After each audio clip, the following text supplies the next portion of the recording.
స్వాగతం. నిజానికి ఇక్కడ వేదిక మీద ఉన్న వాళ్ళందరం కూడా మీడియా ఫెటర్నిటీకి చెందిన వాళ్ళమే. మేమెవరు సినిమా ఫెటర్నిటీకి చెందిన వాళ్ళం అంటే కొత్తగా దీనిలోకి వచ్చిన వాళ్ళం. నేను మీడియాకి చెందిన వాడినే, పొన్నం రవిచంద్ర గారు మీడియాకి చెందిన వాళ్ళే, అలాగే తిరుపతి, జనని, ఉదయ్ అందరం మీడియాకి చెందిన వాళ్ళమే. ఈ సినిమాలో ఇన్వాల్వ్ అయిన వాళ్ళందరము మీడియాకి చెందిన వాళ్ళమే. అయితే ఈ సినిమా గత ఏప్రిల్లో రిలీజ్ అయింది బాలీవుడ్లో. ఒక మంచి సినిమా.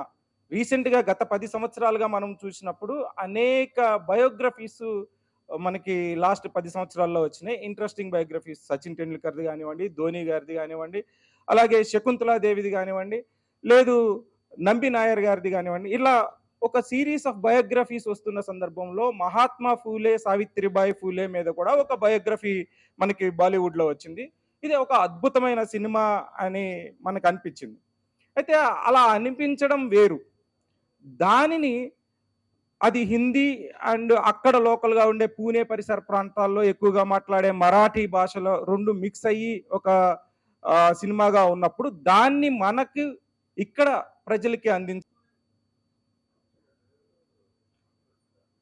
ఫూలే చిత్రం బాలీవుడ్లో రిలీజ్ అయినప్పుడు ఇక్కడ కూడా వేద్దాం అని చెప్పి అందరినీ సామాజికవేత్తలని, పొలిటీషియన్ని పిలిచి మొదట హిందీలో ప్రసాద్ ల్యాబ్లోనే ప్రదర్శించడం జరిగింది. ఆ రోజు చూసినప్పుడు కేశవరావు లాంటి వారు, మన ఐలయ్య లాంటి వారు, కంచి ఐలయ్య లాంటి వాళ్ళు. మరోసారి థ్యాంక్ యూ సో మచ్.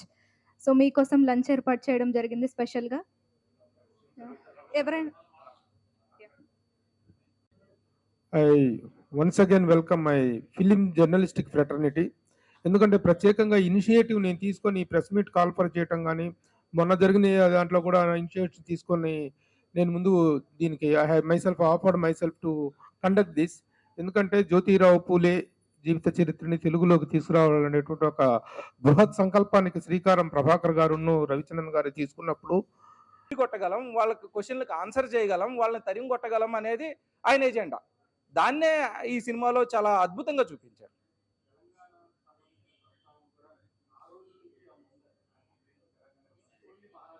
యాక్చువల్గా పూణే పరిసర ప్రాంతాల్లో జరిగిన వాళ్ళు ఖచ్చితంగా మన ఇప్పుడైతే ఎలా అయితే మనం అభివృద్ధిలోకి వస్తున్నామో వాళ్ళని గుర్తు చేసుకోవాల్సిన బాధ్యత ఉంది. వాళ్ళ చరిత్ర తెలుసుకోవాల్సిన అవసరం ఉంది. చరిత్రను మనం ఎప్పుడు కూడా దాటవేయొద్దు. చరిత్రను మనం ఖచ్చితంగా గుర్తించాలనే ఉద్దేశంతో మీకు చుట్టిందే ఫస్ట్ మొదటి టీచింది.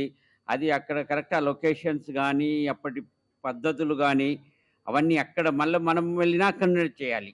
అక్కడక్కడ మరాఠీ కూడా ఉంటుంది. ఆంగ్లేయులు అప్పుడు ఆంగ్లేయులతో వాళ్ళు మాట్లాడినప్పుడు ఆంగ్లేయులను తీసుకొని అది చాలా పెద్ద బడ్జెట్ చిత్రం. అది నేను అనుకుంటాను. అంటే ఇప్పుడు ప్రస్తుతము వేసిన రోజు మేము పోయిన సంవత్సరంలో చాలా ఇన్స్పైర్ అయ్యారు అక్కడ ఉన్న వక్తలు కూడా, అందరూ కూడా. దానికి కూడా చాలా నచ్చింది. వీళ్ళందరికీ తెలియాలి. ఇప్పుడున్న ఇక్కడ మీకు తెలుసు రాజకీయ పరిస్థితులు కూడా, రిజర్వేషన్లు కానీ ఇవి కానీ, లేకపోతే గ్రామాల్లో జరుగుతున్న దాడులు కానీ, అంటరానితనం ఇంకా మనం పోయిందనుకుంటాం, ఇంకా పల్లెల్లో ఉండడం కానీ, ఇవన్నీ ఈ సినిమా ద్వారానైనా కనీసం మేల్కొంటారని, గమనిస్తారని. అంబేద్కర్ లాంటి వాడు కూడా ఆయన గురువు పూలేనే, మహాత్మా పూలే. మహాత్మా అనే అవార్డు పొందిన మొదటి వ్యక్తి పూలే. తర్వాత మన గాంధీ గారికి మొదటి వ్యక్తి మటుకు పూలేనే. దానికోసమే మేము తెలుగు అది ఎట్లా చూపించడం అనేది అదంతా ప్లాన్ చేస్తాం. ఫస్ట్ అయితే కమర్షియల్గా అయితే థియేటర్స్లోకి తీసుకొస్తున్నాం. ప్రభుత్వము ఈ రాయితీ ఇచ్చిన తర్వాత ఎలా చేద్దాం ఏంటి అనేది అని ప్లాన్ చేస్తాం. లేదు, ఆంధ్ర ప్రాంతానికి కూడా, అక్కడికి కూడా మాట్లాడతాం. అది ఇక్కడ కూడా అవేర్నెస్ వచ్చింది. మీరు చూడండి, దాదాపుగా గ్రామాన ఆయన విగ్రహాలు పెడుతున్నారు. ఇక్కడ మహాత్మా జ్యోతిబా పూలే పేరు మీద పాఠశాలలు ప్రభుత్వం నడుపుతుంది. దాంట్లో 1,80,000 మంది విద్యార్థులు చదువుతున్నారు. వాళ్ళకి ఆయన పేరు అది ఎవరు ఎందుకు పెట్టారు కూడా తెలియదు, వాళ్ళకి అర్థమవుతుంది. ఇక్కడ ప్రజాభవన్ కూడా మహాత్మా జ్యోతిబా పూలే పేరు పెట్టారు. మహాత్మా జ్యోతిబా పూలే ఇప్పుడు చాలా ప్రాచుర్యంలోకి వచ్చింది. నేను అలాంటి ఇబ్బంది ఉంటుందని అయితే నేను అనుకోను. ఎందుకంటే ప్రతి చోట మహాత్మా జ్యోతిబా పూలే జయంతి గాని, వర్ధంతులు గాని బ్రహ్మాండంగా జరుగుతున్నాయి. ఈ మన పత్రికల్లో గూడా పుంఖానుపుంఖాలుగా వ్యాసాలొస్తున్నాయి. నేను ఇంకా చదువుకున్న వాళ్ళకు మటుకు తెలియని సినిమాలు అవన్నీ కమర్షియల్. ఇది మీరన్నారు చూడండి, సామాజిక బాధ్యతతో తీసిన సినిమాలు కొంచెం ప్రజలు చూడాలంటే ఆ కమర్షియల్ రేట్లు పెడితే చూడలేరు గదా! రూ. 1000, 2000 పెడుతున్నారు అవన్నీ. ఆయనే చూస్తారు. కానీ ఇది తప్పకుండా నిన్ననే సీఎం గారు మా నుండి ఎలాంటి సాయం కావాలంటే చెప్పాము.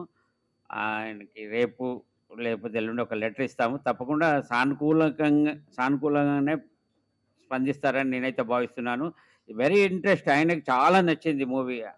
భట్టి గారు గూడా నిన్న పిలిపించుకున్నారు. పిలిపించుకొని చాలా తీశారు. మీరు దీన్ని ప్రతి థియేటర్‌లో ప్రదర్శించేటట్టు చేయాలి.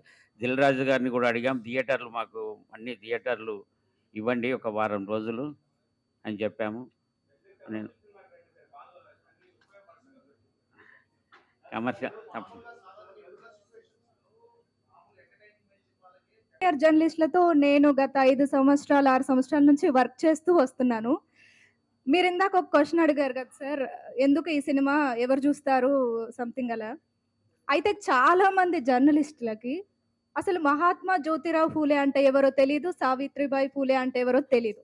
సో, అలాంటి వాళ్ళకి తెలీదంటే ఇంకా చాలా మందికి తెలియకపోవచ్చు. సో, అలాంటి వాళ్ళకి ఈ సినిమా బెస్ట్ ఆప్షన్. ఖచ్చితంగా చూస్తారని మేము నమ్ముతున్నాం. అందుకే ఇది మీ ముందుకు తీసుకొచ్చాం sir. Thank you so much.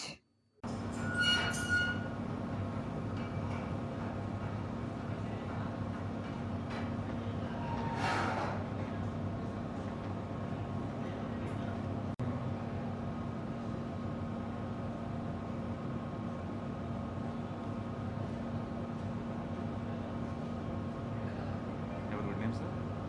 Ravi నా పేరు. రవి. రవి వీరేంద్ర. మీరు? ప్రెస్ క్లబ్లో చూసాను నేను. ఓకే.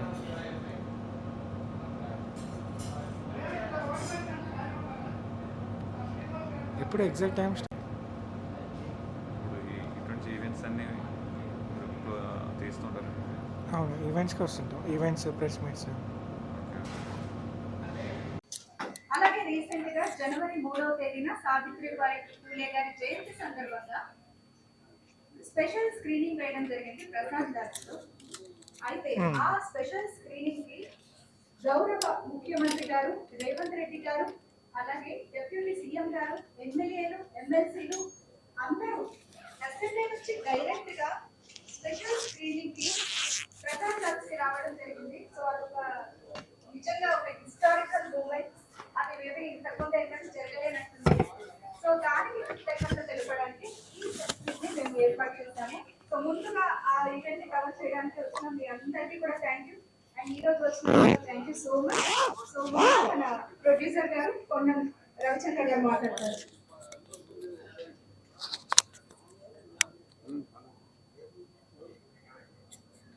అలాగే మీతో రమేష్ గారు, అభినవ్ గారిని కూడా స్టేజ్ మీదకి రావాల్సిందిగా కోరుతున్నాం.